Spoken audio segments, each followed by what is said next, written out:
मेरा कहता है पूजा करे ये मन मेरा कहता है पूजा करे मन मेरा कहता है पूजा करे ये पूजा करे आओ हो पूजा करे आओ पूजा करे आओ हो पूजा करे आओ जपते माला ये जपते माला आ गए रिश्तेदार इसमें भी होते हैं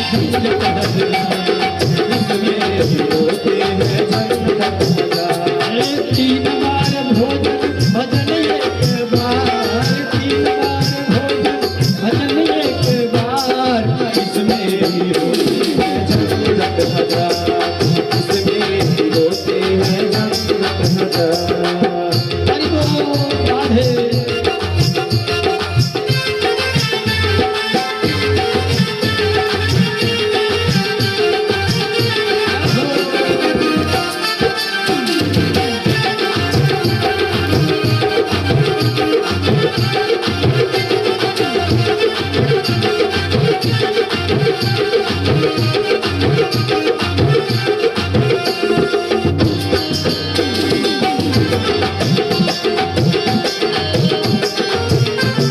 मन मेरा कहता है भागवत कराओ मन मेरा कहता है भागवत कराओ मन मेरा कहता है भागवत कराओ मन मेरा कहता है भागवत कराओ ये भागवत कराओ हो भागवत कराओ भागवत कराओ हो भागवत कराओ मांगे नहीं रुपया ये मांगे नहीं रुपया मिलता उधार इसमें भी होते हैं झंझट इसमें भी होते हैं झंझट हजार ये तीन बार भोजन भजन एक बार तीन बार भोजन भजन एक बार ये तीन बार भोजन भजन एक बार इसमें भी होते हैं झंझट इसमें भी होते हैं झंझट हजार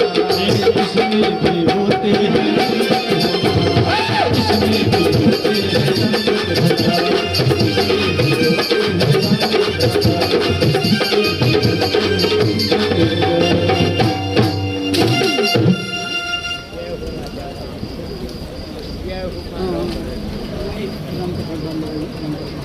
प्रेम से बोली राघवेंद्र सरकार की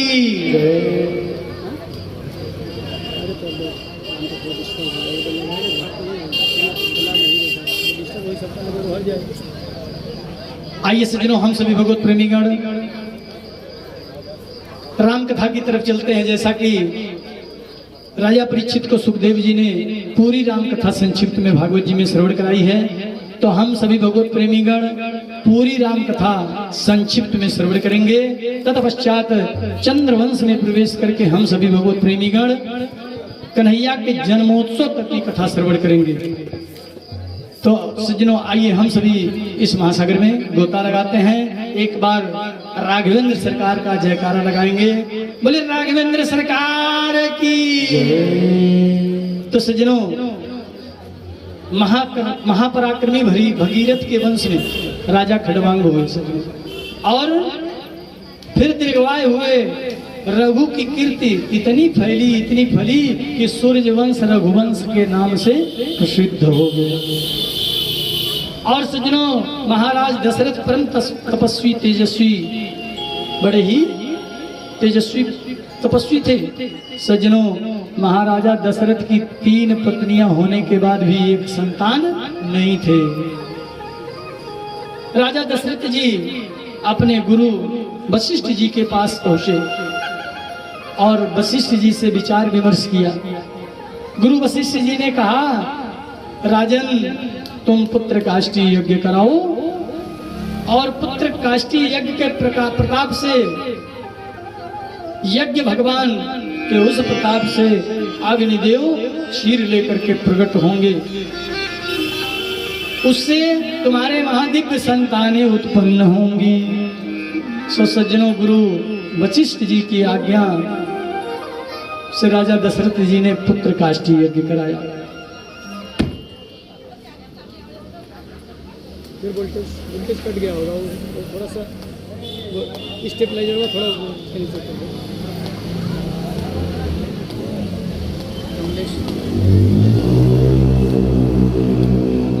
काट करके घुमाओ पूरा, वो नहीं स्टेबलाइजर घुमाना है, उसको घुमाओ कमलेश। हाँ डीजे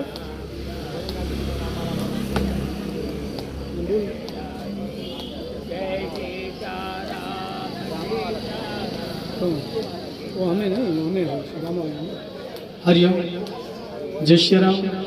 प्रेम से बोले राघवेंद्र सरकार की। और सज्जनों,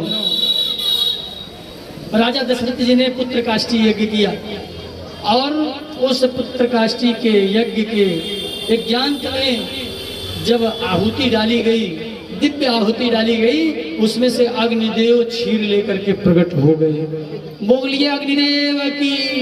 क्षीर लेकर के प्रकट हो गए और उस क्षीर को राजा दशरथ को दिया अग्निदेव ने। उन्होंने कहा इस क्षीर को ले जाओ, अपनी रानियों में बराबर बराबर विभजित कर देना, बांट देना। राजा दशरथ उस क्षीर को ले आए, उनकी खुशी का सीमा न रहा और उस क्षीर को ला करके अपनी बड़ी पत्नी कौशल्या को अर्धभाग, दूसरी पत्नी कैकेयी को अर्धभाग और तीसरी पत्नी सुमित्रा का भाग जैसे ही राजा दशरथ जी ने दिया, सो सज्जनों आकाश मार्ग से एक चील आया, सुमित्रा के भाग को लेकर के आकाश मार्ग में उड़ गया। अब तो सुमित्रा का भाग बचा नहीं, कौशल्या जी के पास और कैकेयी जी के पास। सुमित्रा जी एक तक निहारने लगी तो कौशल्या जी ने क्या किया, अपने में से आधा भाग और कैकेयी ने आधा भाग सुमित्रा को दे दिया। तो सुमित्रा का कितना भाग हुआ? 2 भाग हो गया। वृथा न जाय देव ऋषि बाणी। यदि राजा दशरथ 3 भाग करके तीनों रानियों को दे देते ना तो एक एक पुत्र ही होते। विचार करिए, एक एक पुत्र ही होते, लेकिन सुमित्रा का 2 भाग हुआ, जिससे सुमित्रा के 2 पुत्र हुए, लखनलाल और शत्रुघ्न जी। कौशल्या से राम जी, कैकेयी से भरतलाल जी और सुमित्रा से लखनलाल और शत्रुघ्न जी। ये 4 पुत्र हुए दिव्य। और सज्जनों, जिस तरह से कौशल्या और कैकेयी ने अपने अपने भाग को दिया था ना, तो सुमित्रा जी ने उसी समय वचन दे दिया था उन दोनों माताओं को कि जिस तरह से आप दोनों माताओं ने हमें अपने अपने भाग में से दिया, उसी तरह से मैं वचन देती हूँ कि हमारे दोनों पुत्र आपके पुत्रों की सेवा में हमेशा तत्पर रहेंगे। तो आप देखते हैं ना, राम जी के साथ हमेशा कौन रहता है? लखनलाल जी। और भरत जी के साथ शत्रुघ्न जी हमेशा विराजमान रहते हैं। ये सुमित्रा माता ने वचन दिया था। अब सज्जनों, नौमी तिथि मधु मास पुनीता, शुक्ल पक्ष अभिजित हरि प्रीता। सज्जनों, चैत्र मास के शुक्ल पक्ष की 9वीं तिथि और अभिजित मुहूर्त में दिन के ठीक 12 बजे श्री राघवेंद्र सरकार का प्रागट्य हो गया। बोले राघवेंद्र सरकार की। और सज्जनों, राघवेंद्र जी का प्रागट्य हुआ, क्योंकि हमारे भगवान प्रकट होते हैं, कभी गर्भ से जन्म नहीं लेते हैं। और जब प्रकट हुए तो कैसा स्वरूप था उनका?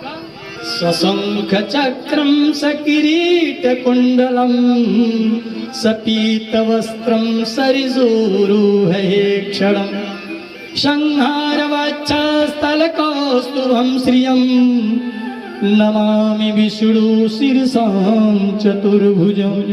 प्रेम से बोले रामचंद्र की जय। तो शंख चक्र गदा पद्म लेकर के भगवान अवतार लिए, है ना। और ये बात किसी को पता नहीं था, न मंत्री को, न संतरी को, न राजा दशरथ को कि राम जी का प्राकट्य हो गया। केवल किसको पता था? कौशल्या मैया को। इसीलिए कहा ना कौशल्या हितकारी, इसीलिए कौशल्या हितकारी कहा गया। कौशल्या मैया के सिवा किसी को नहीं पता था कि राघवेंद्र सरकार का प्राकट्य हो गया। और सज्जनों, माता ने दर्शन किया। भगवान ने कहा, आपको याद है आपने पूर्व जन्म में कहा था, तपस्या की थी आपने कहा था कि मेरे जैसा पुत्र चाहिए, तो चाहो तुम्हें समान सुत प्रभु सन कमन दुराव, आपने ये कह दिया था। तो उसी समय मैंने आपको वचन दिया था, उसी समय मैंने आपको वचन दिया था। क्या? आप सरी से खोजें कहाँ जाऊं, अनिपत तनय हो ही मैं आऊं। उसी समय मैंने वचन दिया था कि मैं आपका पुत्र बन के आऊंगा। इसीलिए आपका पुत्र बन करके आ गया मैया। ये दुनिया वाले दर्शन करना चाहते हैं, दरवाजा खोलो मैया। मेरे दर्शन के लिए इतनी भीड़ लगी है, आप दरवाजा खोलो मैया, दर्शन करा दो। मैया ने कहा, दुनिया वाले क्या कहेंगे? कहीं 4 हाथ का बेटा होता है क्या? है? इतना बड़ा बेटा होता है 4 हाथ का? सो राम जी ने कौशल्या मैया के इस बात पे 2 हाथ हटा दिया। भैया दरवाजा खोलो ना, लोग मेरा दर्शन करना चाहते हैं। अरे मैं जहां कहीं पुत्र बन के जाता हूं ऐसे ही जाता हूं। आप मुझे पुत्र बोलो, मैं आपको माँ बोलूं, हो गया पुत्र और माता का स्नेह। मैया बोली, ये तो ठीक है, इतना बड़ा बेटा होता है क्या? राम जी छोटे है गए। मैया बोली अभी दरवाजा नहीं खुलेगा। जब राम जी छोटे है गए तो मैया बोली अभी दरवाजा नहीं खुलेगा। क्यों? पहले वस्त्र उतारो, पहले वस्त्र उतारो। जब राम जी छोटे हो गए तो वस्त्र उतारने में क्या जाता है। और सज्जनों, राम जी कहते हैं, मैया अब तो दरवाजा खोल दो, इतनी भीड़ लगी है इस सिसवा में, लोग दर्शन करना चाहते हैं, मैया अब तो दरवाजा खोल दो। और मैया ने जैसे कहा ना, सो भगवान तो नंगे हो गए। माता पुनि बोली सोमति डोली, तजहि तात यह रूपा।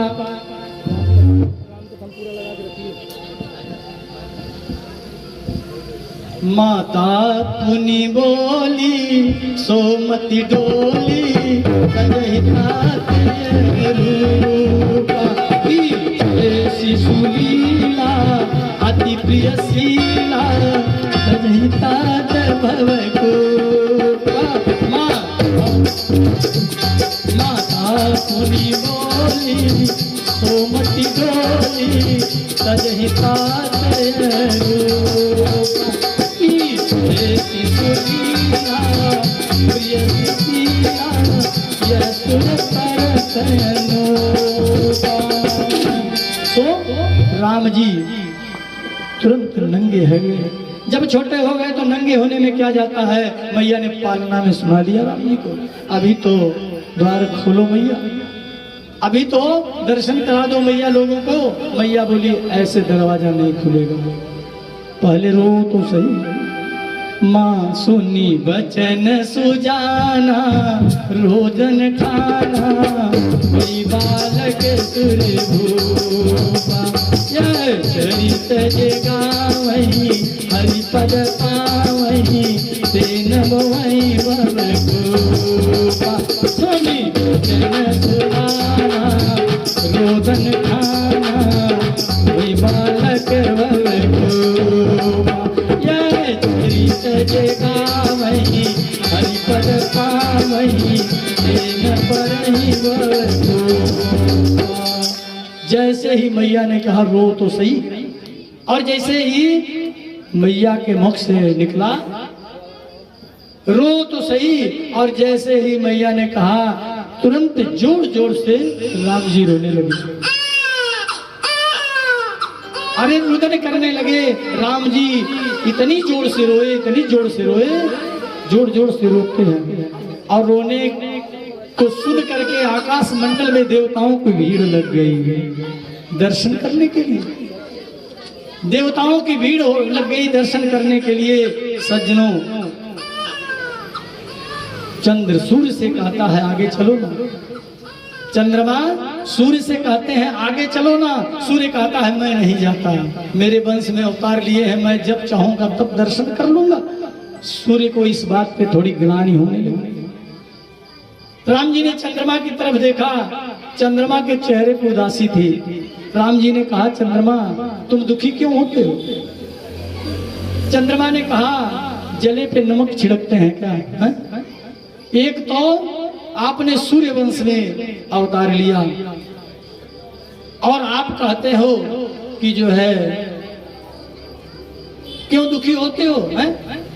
दूसरे दिन में आपने अवतार लिया फिर भी कहते हैं दुखी क्यों होते हो? राम जी ने कहा सुनो चंद्रमा, तुम्हारे दुख का कोई कारण नहीं है, पहले सुनो। आज से हमारा नाम जो लेगा ना, हमारे साथ साथ तुम्हारा भी नाम लेगा। तो राम जी ने आगे चंद्र जोड़ दिया। पूरा नाम क्या हुआ? रामचंद्र। बोले रामचंद्र भगवान की। चंद्रमा की खुशी के नाते भगवान ने आगे चंद्र लगा लिया, है ना? तो राम जी का पूरा नाम क्या हो गया? रामचंद्र। वैसे तो राम ही नाम था, रामचंद्र हो गया। सज्जनों, प्रभु हमारे ऐसे दयालु कृपालु, उनकी भक्ति जिसको लग जाए फिर क्या कहना। अरे राम जी से नैया लगाय लियो रे पागल मेरो मनवा। बड़ा सुंदर भाव है। कैसे? अरे राम जी से नैया लगाय लियो रे पागल मेरो मनवा। राम जी नैया लगाय लियो रे पागल मेरो मनवा। राम जी से नैया लगाय लियो रे पागल मेरो मनवा। राम जी से नैया लगाय लियो रे पागल मेरो मनवा। पागल मेरो मनवा, पागल मेरो मनवा, पागल मेरो मनवा। राम जी से नैया लगाय लियो रे पागल मेरो मनवा। नैया लगाय लियो रे पागल मेरो मनवा। हरि बोल, बोले राघवेंद्र सरकार की।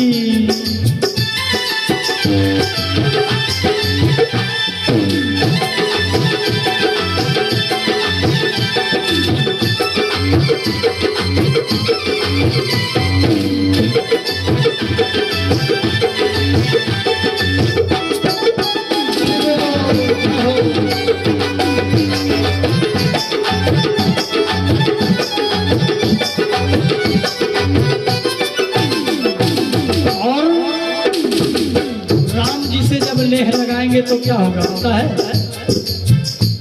ये पाप ताप माया सब मिटी है, पाप ताप माया सब मिटी है, पाप ताप माया सब मिटी है, पाप ताप माया सब मिटी है। अरे राम जी के मन में बसाय दियो रे पागल मेरो मनवा। राम जी के मन में बसाय दियो रे राम जी के मन में बसाय दियो रे पागल मेरो मनवा। राम जी के मन में बसाय दियो रे पागल मेरो मनवा। जय हो।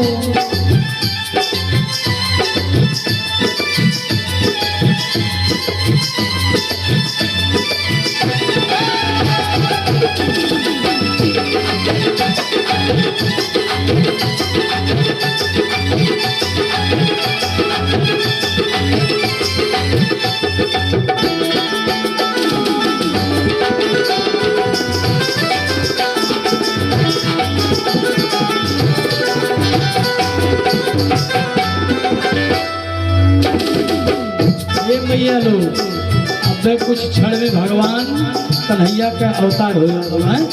ऐसे बैठे में तलिया बजोले में जब कंजूसी करवे आप लोग तो आगवा का कमवा कैसे हो? सभी लोग हाथ ऊपर करें और मैया लोग इतने करेगा इतना ना, अगर पूरा मैया लोग उठाइए ना तो प्रलय हो जाएगा। कितना उठावे बा इतना, और भैया लोगन के पूरा का पूरा, और हाथ नीचे नहीं करेंगे वो बतिया, हाथ नीचे नहीं करेंगे हैं। और ताली बजाते हुए क्या गाना है? क्या कहना है? अरे राम जी से नैया लगा लियो रे पागल मेरो मन, राम जी से नैया लगा लियो रे पागल मेरो मन।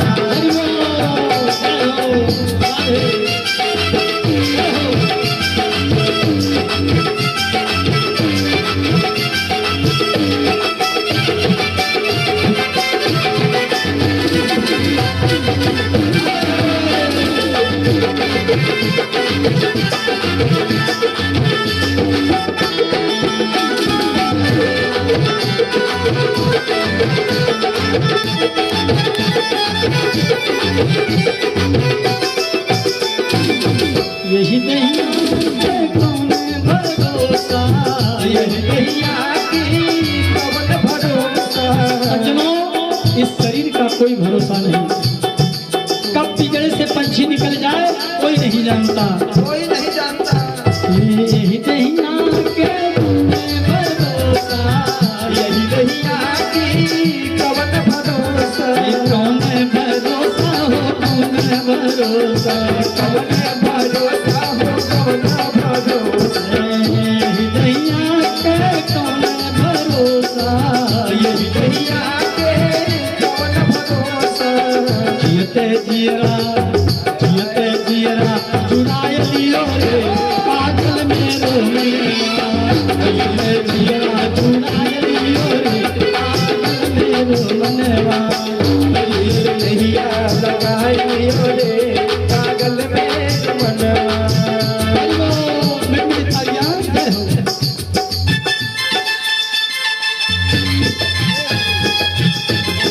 हरि बोल।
श्रोता समाज के तार दियो रे, श्रोता समाज के तार दियो रे पागल मेरो मनवा, समाज के तार दियो रे पागल मेरो मनवा। राम जी से नैया लगाय लियो रे पागल मेरो मनवा, राम जी से नैया लगाई लियो रे पागल मेरो मनवा। राम जी से नैया लगाय लियो रे पागल मेरो मनवा, राम जी से नैया लगाई लियो रे पागल मेरो मनवा। राम जी से नैया लगाई लियो रे पागल मेरो मनवा। पागल मेरो मनवा, पागल मेरो मनवा, पागल मेरो मनवा। राम जी से नैया लगाय लियो रे मेरो मनवा, राम जी से नैया लगाई लियो रे पागल मेरो मनवा। प्रेम से बोले राघवेंद्र सरकार की। सज्जनों, जो भी भगवान अवतार लेते हैं उनके दर्शन के लिए भोले बाबा उतावले हो जाया करते हैं। भोले बाबा अवश्य आते हैं दर्शन करने के लिए। और सज्जनों, आज अयोध्या की गलियों में भोले बाबा अलख जगा रहे हैं, नाच रहे हैं प्रभु के दर्शन के लिए। और सज्जनों, भोले बाबा राम के दर्शन करके अनंत आशीर्वाद दे करके वहां से चले गए। सज्जनों, राजा परीक्षित को सुखदेव जी ने संक्षिप्त में पूरी राम कथा श्रवण कराई है, तो आप लोग संक्षिप्त में श्रवण कर रहे हैं, कहीं इधर उधर थोड़ा हो ना, तो आप बिल्कुल मत सोचिएगा कि महाराज जी छोड़ छाड़ करके चल रहे हैं ना, क्योंकि भागवत जी में, सज्जनों, भागवत जी में राम कथा को सुखदेव जी ने परीक्षित जी को संक्षिप्त में पूरी राम कथा श्रवण कराई है। क्यों?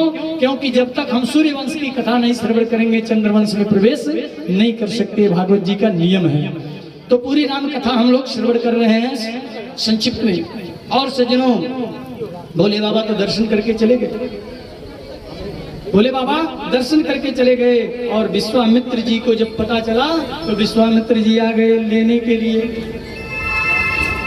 लेकिन सज्जनों, राजा दशरथ जी ने एक बार मना कर दिया, फिर भी गुरु वशिष्ठ के आदेश का पालन करते हुए महर्षि विश्वामित्र के साथ राम लखन को भेज दिया। और सज्जनों, जब विश्वामित्र के साथ जाने लगे तो बीच मार्ग में प्रभु ने ताड़का का उद्धार किया।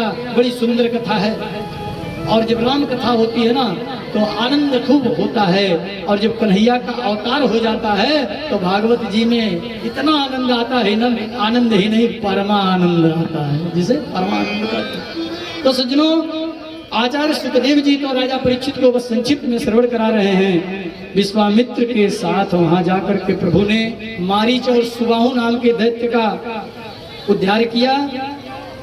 एक बाण ऐसा चलाया प्रभु ने, सुबाहु का उद्धार हो गया। और दूसरा बाण चलाया, और दूसरा बाण लगते ही जो मारीच था ना, सतयोजन का सागर पारा, सागर पार जाकर के गिरा। सतयोजन पार, सागर के पार जाकर के गिरा। अब सज्जनों, विश्वामित्र जी के साथ श्री जनकपुरी में रघुवर का पदार्पण हो रहा है। रघुवर का पदार्पण हो रहा है जनकपुरी में। कितना सुंदर भाव है।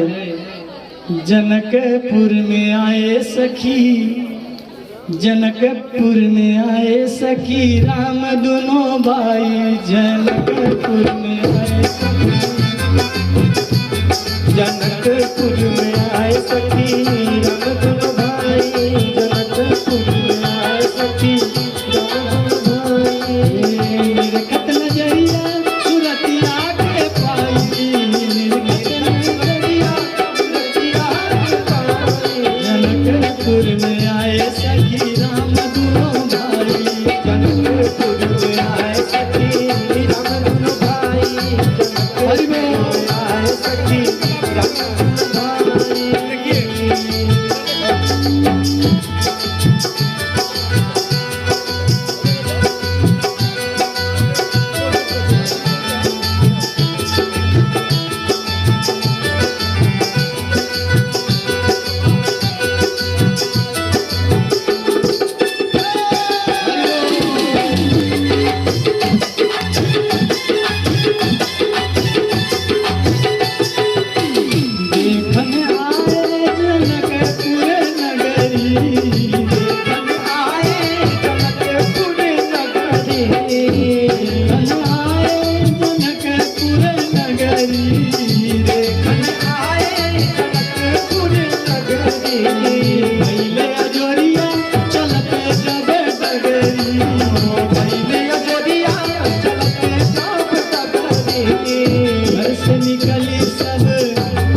नजरिया सुरतिया के भाई, जनकपुर में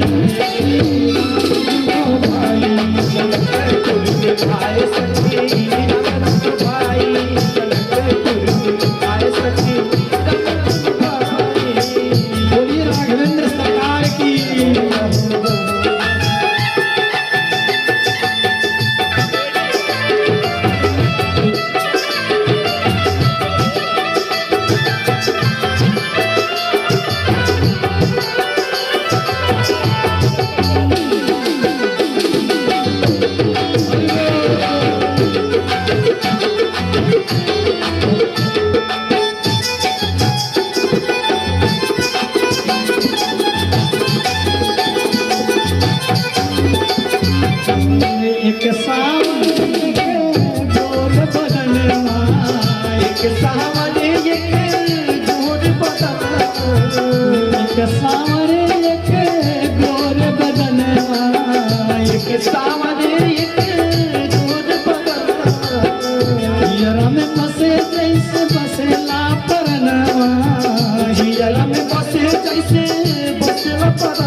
आए सखी और जनकपुरी में राम लखन को देख करके जनकपुरी की नारियां आपस में बात करने लगी, आपस में विचार करने लगी और कहने लगी, राम जी को देख करके क्या कहती हैं, अरे सिया योग दुल्हाई बाने सवर का, योग दुल्हाई बाने सवर का, सिया योग दुल्हाई बाने सवर का, सिया योग दुल्हाई बाने सवर का, लेकिन पहाड़ सखी धनुहा उड़ल का, लेकिन पहाड़ सखी धनुहा उड़ल का, मुखी सहाय आज हे ओ घरदानी, निरखत नजरिया सुरतिया के पाई, जनकपुर में आए सखी, आए सखी जनकपुर में आए सखी, हरि बोल, जय हो।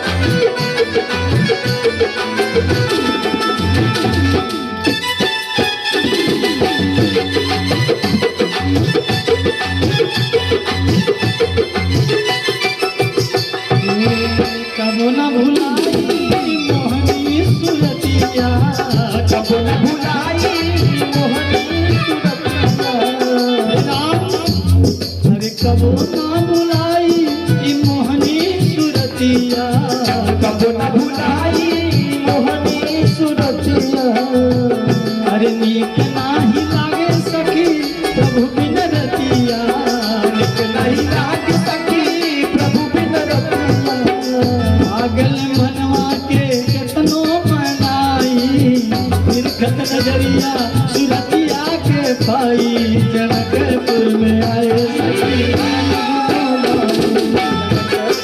आए सखी राम दुनु भाई, जनकपुर में आए सखी राम दुनु भाई, निरखत नजरिया सुरतिया के पाई, नजरिया सुरतिया के पाए, जनकपुर में आए सखी राम दुनो भाई, जनकपुर में आए सखी राम दुनु भाई, जनकपुर में आए सखी राम दुनु भाई, जनकपुर में आए सखी राम दुनु भाई, जनकपुर में आए सखी राम दुनु भाई, जनकपुर में आए सखी राम दुनु भाई।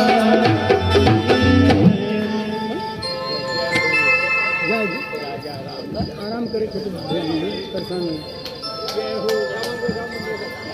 जनकपुर में आए सखी राम दुनो भाई, जनकपुर में राघवेंद्र सरकार का पदार्पण हो गया और सज्जनों जनकपुरी में जनक जी के यहाँ शिव जी का धनुष है जो दधीच की हड्डियों से निर्मित है, बना हुआ है। बड़े बड़े राजा महाराजा वहाँ आए हुए हैं उस स्वयंवर में, लेकिन सज्जनों उस धनुष को तोड़ना तो दूर की बात है, बड़े बड़े महारथी वहां पहुंचे हैं, लेकिन तोड़ना तो दूर की बात, कोई उसे हिला तक नहीं सका, कोई हिला तक नहीं सका।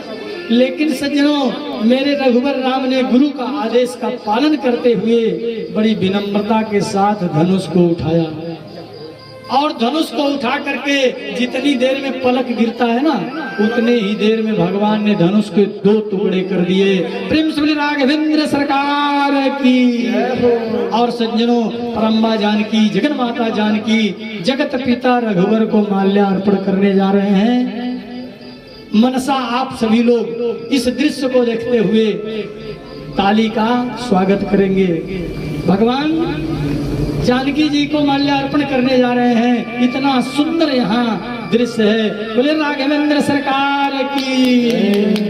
तो सज्जनों यहाँ संतों ने बड़े सुंदर सुंदर भाव लिखे हैं। इतने सुंदर सुंदर भाव लिखे हैं, ये उस भावों में अगर हम चले ना तो सुबह हो जाएगी, है ना। तो सजनों, इतना सुंदर अद्भुत दृश्य है कि देवताओं ने इस दृश्य को देख करके पुष्पों की वर्षा की। जय रघुनंदन जनक किशोरी, सीताराम मनोहर जोड़ी। इतनी सुंदर दिव्य जोड़ी को देख करके जनक जी ने प्रणाम किया है, दोनों जोड़ियों का प्रणाम किया। और सज्जनों, श्री जनक जी ने अयोध्यापुरी में सूचना भेज दी, निमंत्रण भेज दिया, और राजा दशरथ जी ने पूरी बारात सजा करके, साथ में लखनलाल और शत्रुघ्न जी भी, और पूरी बारात लेकर के जनकपुरी में पदार्पण हुआ। और सज्जनों, बड़े हर्ष की बात तो यह है कि चारों भाइयों का विवाह एक ही मंडप में हुआ, एक ही मंडप में हुआ। सज्जनों, श्री जानकी जी का विवाह श्री रामचंद्र जी से हुआ, उर्मिला का विवाह लखनलाल से हुआ, और मांडवी का विवाह भरतलाल से हुआ, सुतकृति का विवाह शत्रुघ्न जी से हुआ। चारों भाइयों का विवाह संपन्न हुआ। सज्जनों, लखनलाल का विवाह किसके साथ हुआ, कौन बताएगा? लखनलाल का विवाह किसके साथ हुआ? कौन बनेगा करोड़पति? चारों बताया हूं ना। तो लखनलाल का विवाह किसके साथ हुआ? हाँ, हरे को गोलियां लगा तो सुना था, हाई सब ना सुना था। केकरे साथे? उर्मिला के। अब भरत का मांडवी। सुतकृति का विवाह कैसे भाई? शत्रुघ्न से। ये सब याद रखिए, है ना। तो सज्जनों, चारों भाइयों का विवाह बड़ी धूमधाम से संपन्न हुआ, बड़ा हर्ष मनाया गया, मिथिला में खूब आनंद मनाया गया। आज मिथिला नगरिया निहाल सखिया, चारों दुल्हा में बड़का कमाल सखिया, चारों दुल्हा में बड़का कमाल सखिया, चारों दुल्हा में बड़का कमाल सखिया, चारों दुल्हा में बड़का। आज मिथिला नगरिया निहाल सखिया, आज मिथिला नगरिया सखिया, दुल्हा में बड़का कमाल सखिया, चारों दुल्हा में बड़का कमाल सखिया, चारों दुल्हा में बड़का। बोलिए राघवेंद्र सरकार की।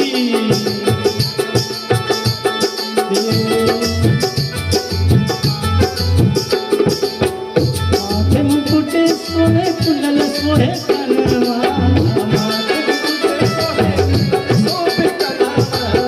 इतना सुंदर दिव्य स्वरूप कैसा?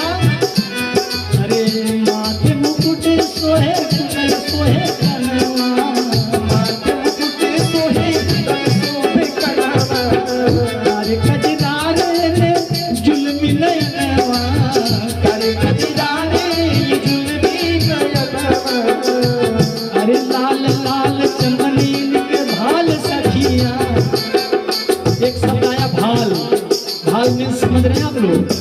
भाल में होता है ललाट।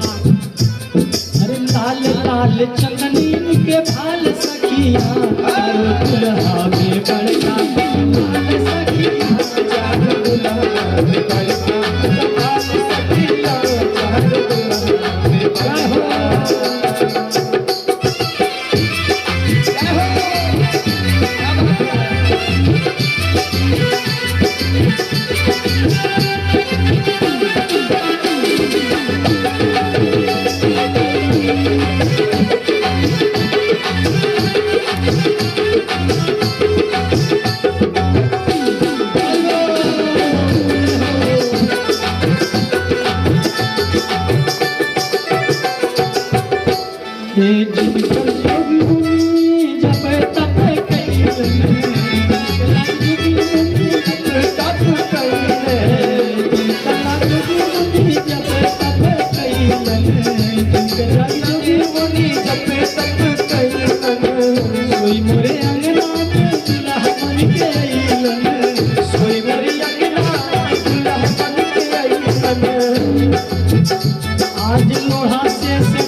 मिथिला नगरिया कमाल सखिया मिथिला नगरिया आज सिसवा नगरिया कमाल सखिया, आज सिसवा नगरिया कमाल सखिया आज सिसवा नगरिया कमाल सखिया चारों दुल्हा में बड़का कमाल सखिया, चारों दुल्हा में बड़का कमाल सखिया चारों दुल्हा में बड़का कमाल सखिया, चारों दुल्हा में बड़का कमाल सखिया चारों दुल्हा में बड़का कमाल सखिया चारों दुल्हा में बड़का कमाल सखिया चारों दुल्हा में बड़का। प्रेम से बोले राघवेंद्र सरकार की सज्जनों, सुखदेव जी कहते हैं राजन, अब तो इधर जनकपुरी में इतना उस विवाह के उत्सव कितना धूमधाम से जनकपुरी के लोगों ने मनाया। और सज्जनों वहां से बारात जो है अयोध्या के लिए पदार्पण हो रही है। राम लखन भरत शत्रुघ्न चारों भाई और चारों बहुएं एक साथ पूरी बारात अयोध्या के लिए पदार्पण हो रही है। अब आप विचार करो, जनकपुरी में जब इतना उत्सव मना तो अयोध्या में तो मनना ही है ना। अयोध्या में तो उस विवाह के उत्सव को मनना ही है। और सज्जनों अयोध्या में इतनी धूमधाम से उस विवाह के उत्सव को मनाया लोगों ने कि सज्जनों शायद उसी खुशी को किसी की नजर लग गई।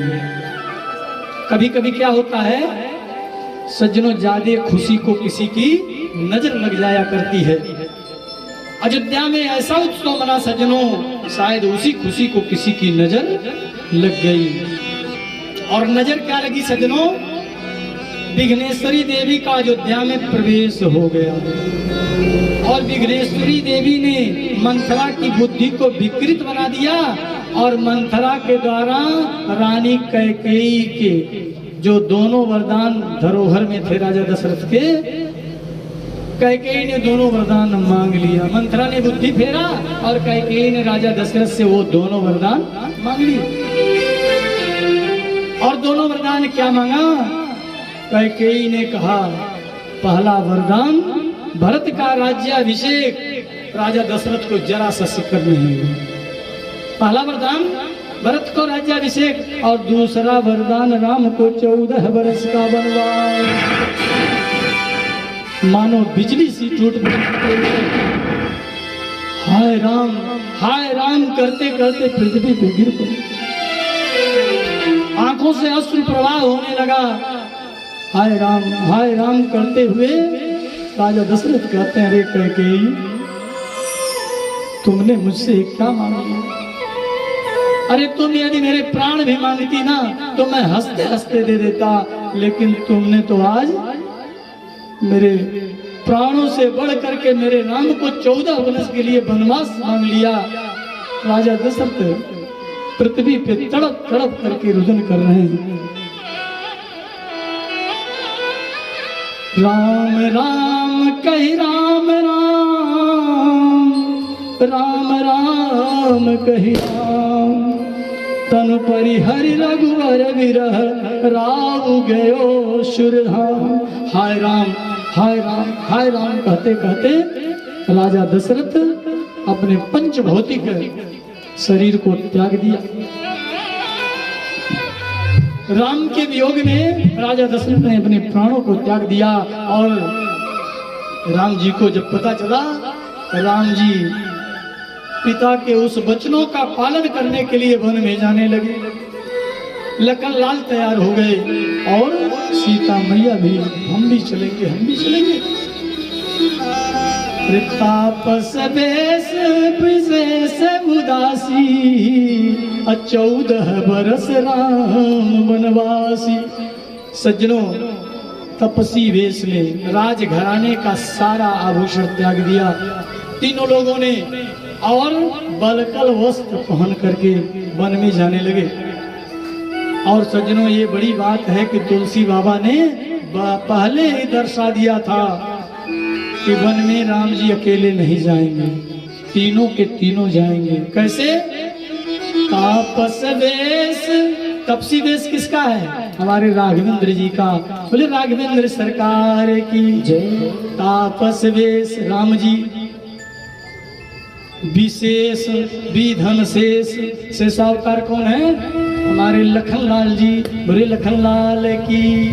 तापस वेश विशेष उदासी, उधन दासी। राम की दासी कौन है? सीता जी हैं। इसीलिए कहते हैं मानस पे टीका टिप्पणी करना बंद कर दो दुष्टों। मानस के एक एक चौपाई के 10-10 अर्थ हैं, 20-20 अर्थ हैं सज्जनों। लेकिन ऐसे दुराचारी पैदा हो गए हैं इस धरती पे, ऐसे दुष्ट पैदा हो गए हैं जिनका नाम लेना भी किसी पाप से बढ़कर नहीं है ना? पाप से भी ज्यादा पाप होगा उस ऐसे लोगों का, दुष्टों का नाम लेना। आप लोग समझ गए होंगे हैं? तो ऐसे ऐसे दुष्ट हो गए जो मानस के पन्ने को जलाते हैं, मानस पे टीका टिप्पणी करते हैं, लेकिन ये नहीं जानते कि मानस है क्या, है ना? मानस हमारी धरोहर है सज्जनों। मानस यदि नहीं है तो हमारे रहने सहने, उठने बैठने, खाने पीने का हमें ज्ञान नहीं हो सकता। तो रही बात ऐसे दुष्टों की, और ऐसे दुष्टों का अंत जो है बड़ा बुरा होता है, जो हमारे शास्त्रों के प्रति टीका टिप्पणी करते हैं और मानस के पलने को जलाएंगे तो खुद ही जल जाएंगे, ये निश्चित है। बोले राघवेंद्र सरकार की। राम जी लखनलाल सीता मैया वन के लिए जा रहे हैं और वन के लिए निकलते हैं। पिता का वह वचन निभाने के लिए वन के लिए जाते हैं। तमसा तीर पे पहुंचे हैं और सज्जनों केवट संवाद होता है। केवट से नैया मांगते हैं, केवट नैया नहीं लाता।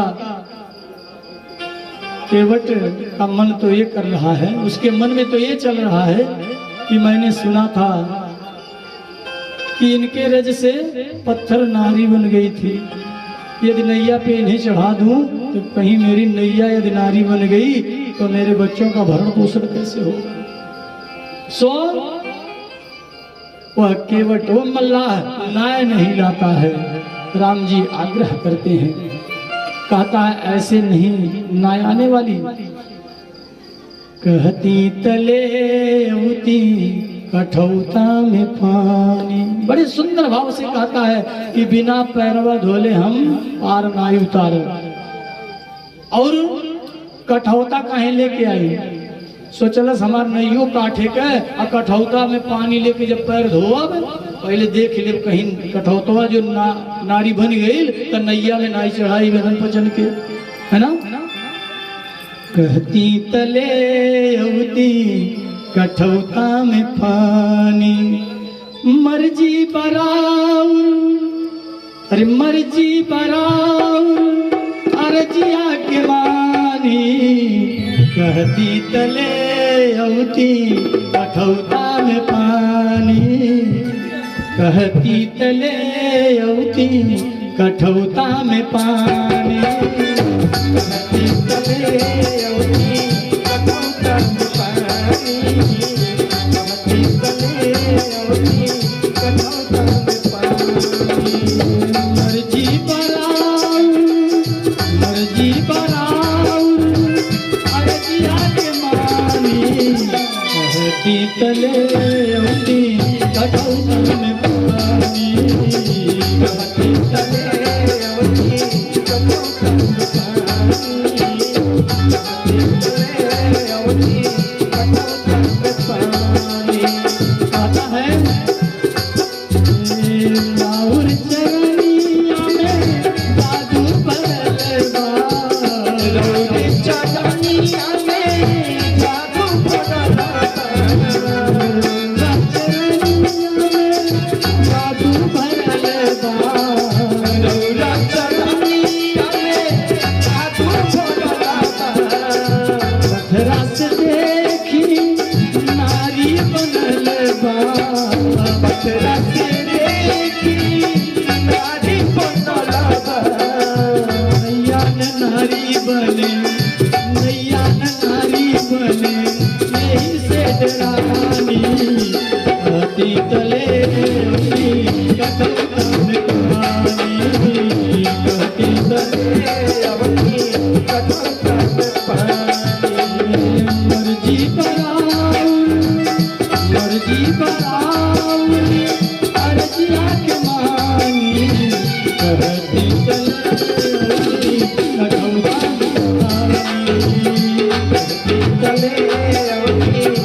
बोलिए राघवेंद्र सरकार की जय हो।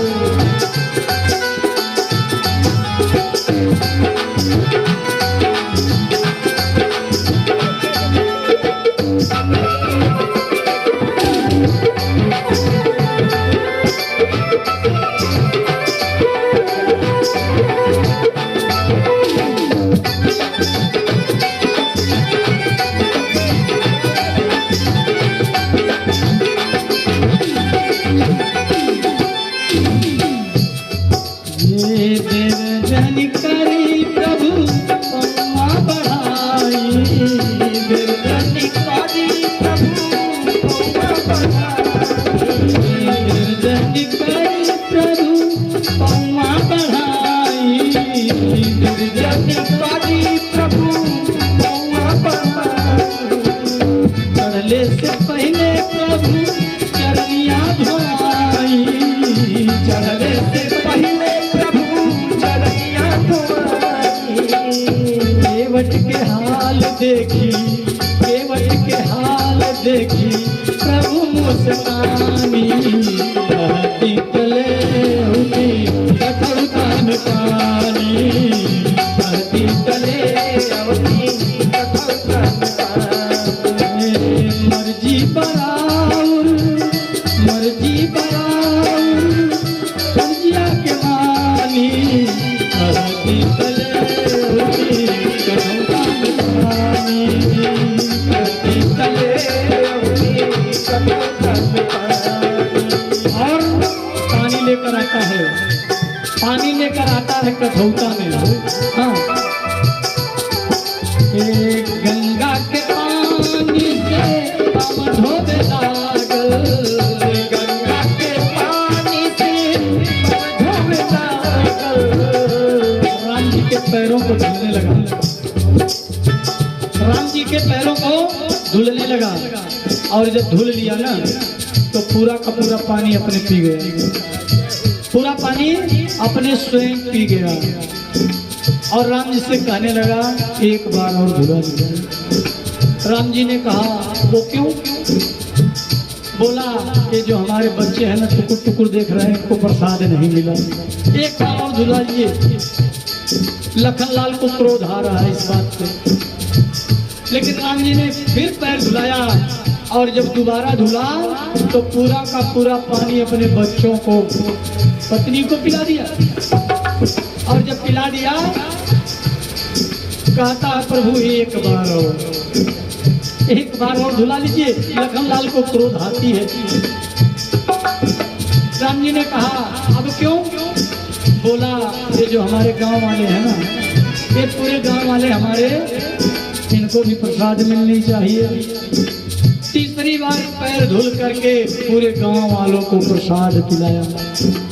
अपने तो तरह ही पूरे गांव वालों को तार दिया।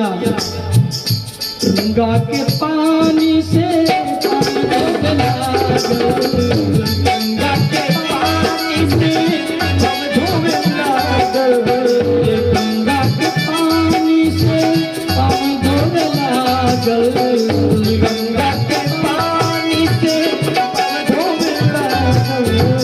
कईरे जन्मा के आस रहे लागल, कईरे जन्मा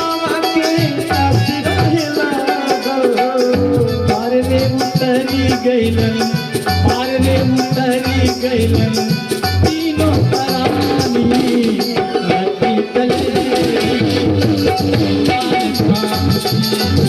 धरती तले मर्जी कराओ, मर्जी कराओ अरजिया ज्ञानी, धरती तले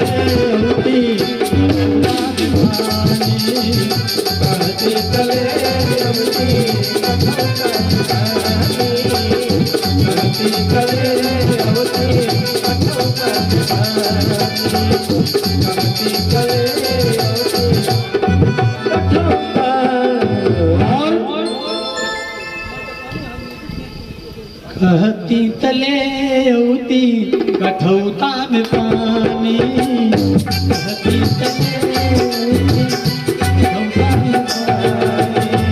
अब तीनों प्राणी को उतार दिया, तीनों लोगों को पार उतार दिया। राम जी देखने लगे सीता मैया की तरफ। क्यों? राम जी सोचने लगे अब तो ये पार उतार दिया तो इसको मल्लाही चाहिए, है ना, इसे मल्लाही चाहिए। सीता मैया ने मुनरी निकाल करके राम जी को दे दिया। सीता माता तुरंत समझ गई और मुनरी निकाल करके राम जी को दिया। और राम जी जब मल्लाह को देने लगे ना, और तो जब देने लगे, अच्छा एक बात बताइए, जब राजघराने का सारा आभूषण राम जी त्याग कर गए थे, बलकल वस्त्र में गए थे, तो मुनरी कहाँ से आई? कौन बताएगा? मुनरी कहाँ से आई है? जब सारे आभूषणों को सब लोगों ने त्याग दिया था, वो मुनरी कहाँ से आई? जो सीता मैया ने राम जी को मल्लाह को देने के लिए दिया। सज्जनों, आप सभी घोड़स मातृका की पूजा करती हैं ना? विवाह में अक्सर जो है बिना घोड़स मातृका की पूजा के विवाह संपन्न नहीं होता। 16 देवियां गणेश जी के साथ विराजमान रहती है। कौन कौन? गौरी, पद्मा, सची, मेधा, सावित्री, विजया, जया, देवसेना, स्वधा, स्वाहा, मातरो लोकमातरः, गृति, पुष्टि तथा तुष्टि, आत्मनः कुल देवता, गणेशे नाधिको होता, वृद्धो पूजस्य षोडशः। ये 16 देवियां गणेश जी के साथ विराजमान रहती हैं। इसमें से सज्जनों गौरी, पद्मा, सची, जो सची है ना, ये इंद्र की पत्नी है, हम दीजिएगा। और इंद्र की पत्नी सीता मैया की सहेली थी, और ऐसी सहेली थी कि सज्जनों एक बार सची ने वह अंगूठी सीता मैया को गिफ्ट में दिया था, है ना, और गिफ्ट में दी हुई चीज पे दूसरे का अधिकार नहीं होता। इसीलिए सीता मैया ने वो मुनरी अपने साथ में रखी थी, बाकी सारा कुछ आभूषण त्याग दी थी। और एक मुनरी और आता है, जब राम जी ने हनुमान को दिया था, हनुमान जी को सीता का पता लगाने जब जा रहे थे तो राम जी ने एक मुनरी दिया था ना, वो मुनरी कहाँ से आई? कौन बताएगा? वो मुनरी कौन सी थी? वो मुनरी वही थी जो सीता मैया ने राम जी को दिया था, और उस मल्लाह ने लिया नहीं था, तो राम जी अपने पास ही रखे रह गए। वही मुनरी उन्होंने दिया था। विचार करिए, यदि मुनरी मल्लाह ले लेता या सीता मैया को राम जी वापस कर दिए होते तो हनुमान जी को कौन सा चिन्ह देता है? सब विधि का विधान है सज्जनों। राम जी मल्लाही देने लगे तो मल्लाह कहता है, ये जाति से जाति जवाई तलेला, जाति से जाति बताई नलेला, जाति से जाति जवाई तलेला, जाति से जाति जवाई नलेला, धोबी से धोबी धुलाई तलेला, धोबी से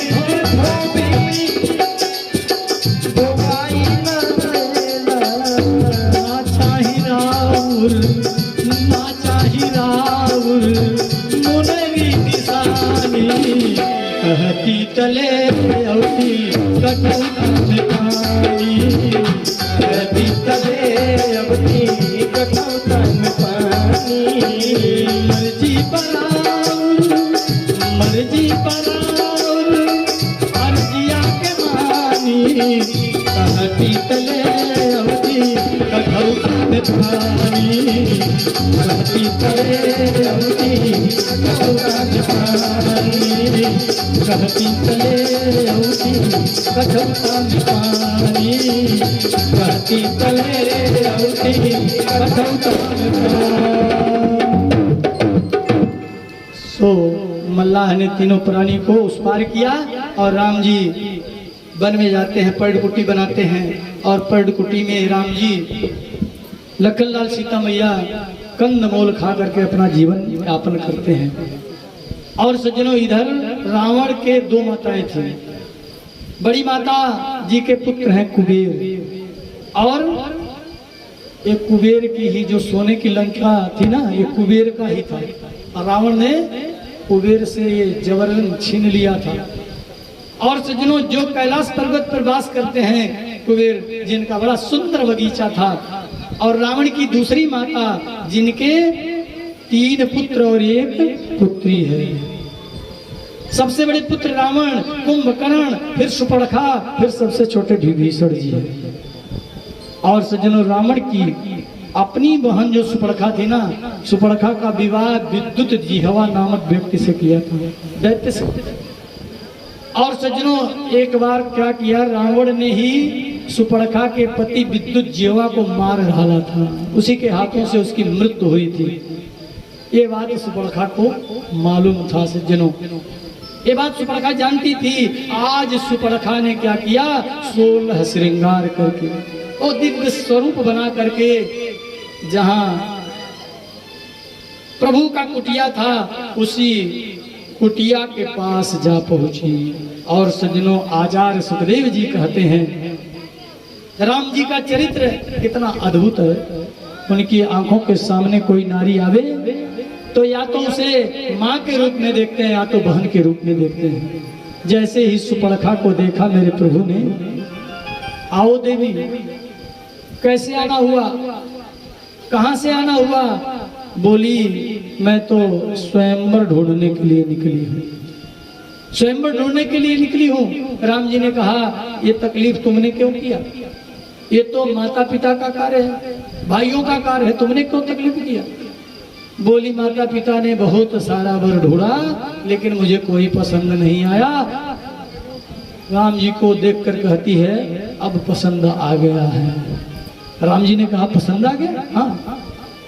अरे तुम सम पुरुष नमो सम नारी, यह संजोग विधि रचो विचारी। अब तो मुझे पसंद आ गया। राम जी ने कहा, देखो, ये जो हमारे बगल में बैठी है ना, ये हमारी भार्या है। बोली, ये दुबली पतली सी आपकी भार्या? इसकी चिंता मत करो, इसको तो पार घाट में लगा दूंगी। राक्षसी थी ना। बोली, इसका पार घाट तो मैं लगा दूंगी, लेकिन विवाह तो मैं आपसे ही करूंगी। राम जी ने कहा, देखो वो सामने देखो, वो वृक्ष के नीचे जो गोरे गोरे बैठे हैं ना, मेरे अनुज है, मेरे छोटे भाई हैं, तुम उनके पास जाओ।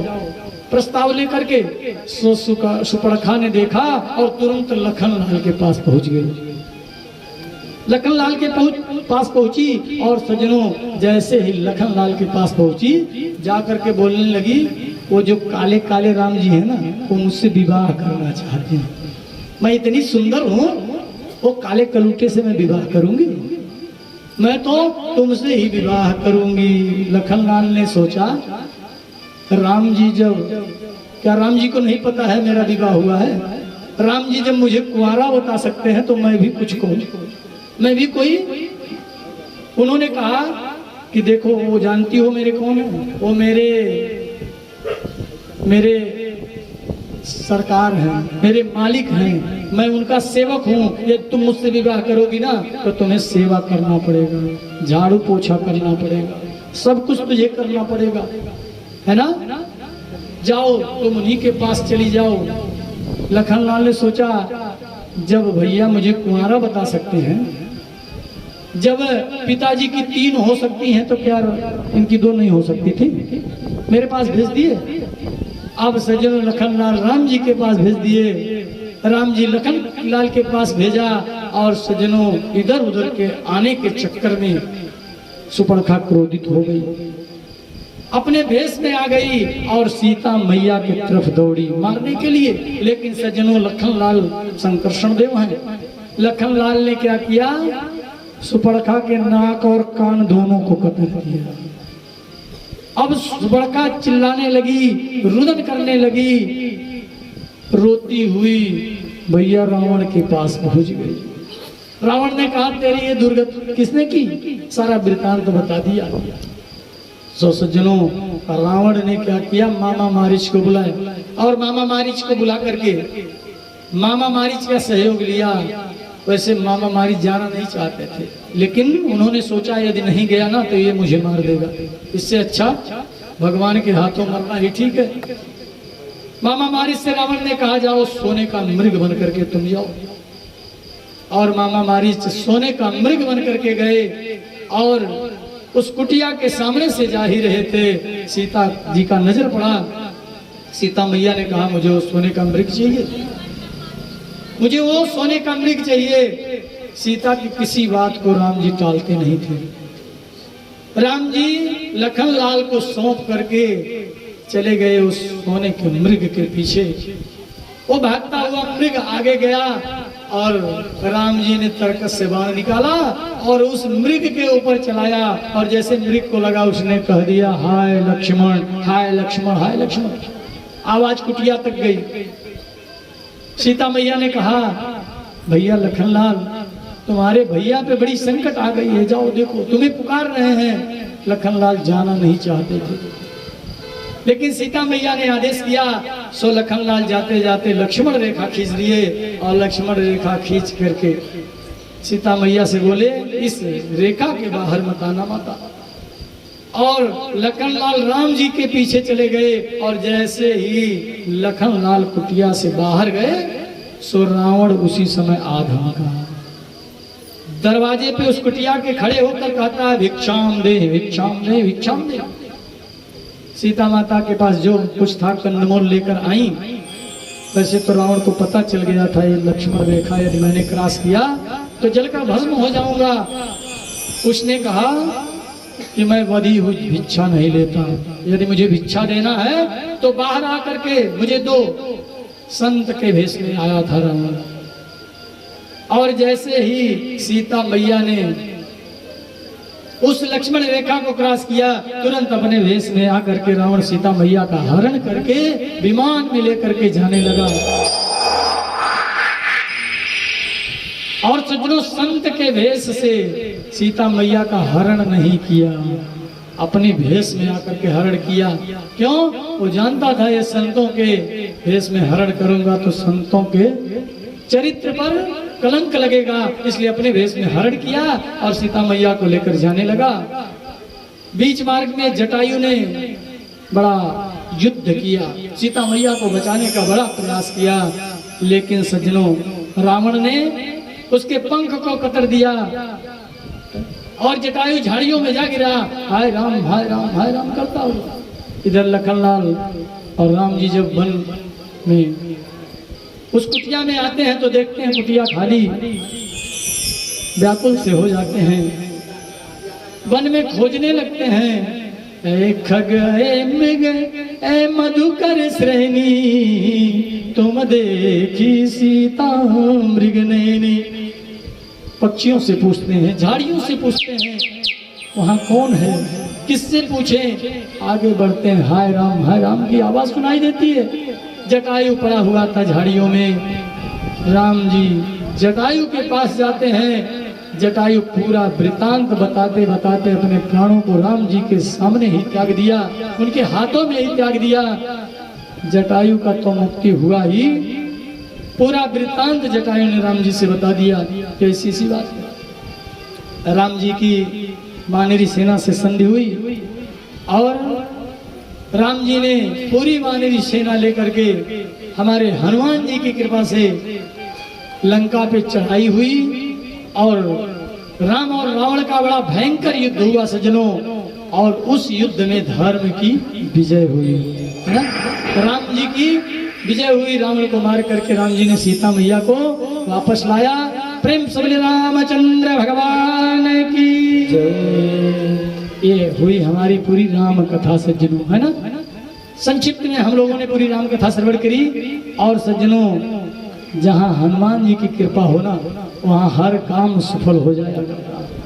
बोले बजरंगबली की, चारों युग प्रताप तुम्हारा। बड़ा सुंदर दृष्टांत है, सुनाते हैं।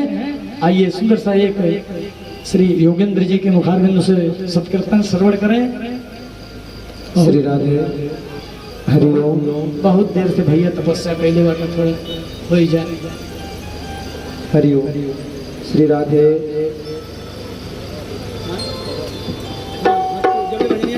हरिओम। चलिए सभी लोग तालियों की सेवा देंगे और प्रभु के नाम के संकीर्तन सभी लोग करेंगे।